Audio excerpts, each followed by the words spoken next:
జరగాల్సిందే. SC ST రిజర్వేషన్ల ఉపవర్గీకరణ చేసే అధికారం రాష్ట్రాలకు కట్టబెడుతూ సుప్రీంకోర్టు తీర్పు వెలువరించింది.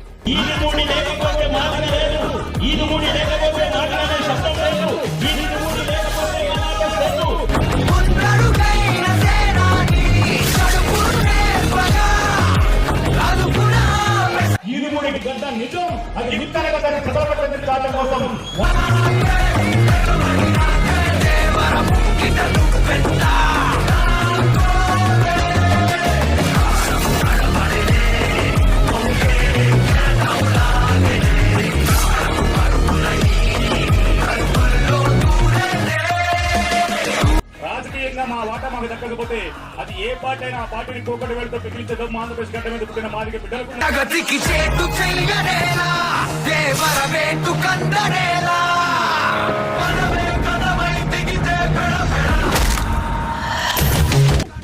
ఎంఆర్పీ సిద్ధం మొదలైన తర్వాత నుంచి పేరు పక్కన మాదిగా అని చిత్రం పెట్టుకోవడంతో పాటు ఎంతో మంది వేలాది మంది నాయకులను తయారు చేసింది ఈదుమూడి పల్లె తల్లి, ఈదుమూడి నేల తల్లి అన్న విషయాన్ని కూడా మీరు మర్చిపోతారు.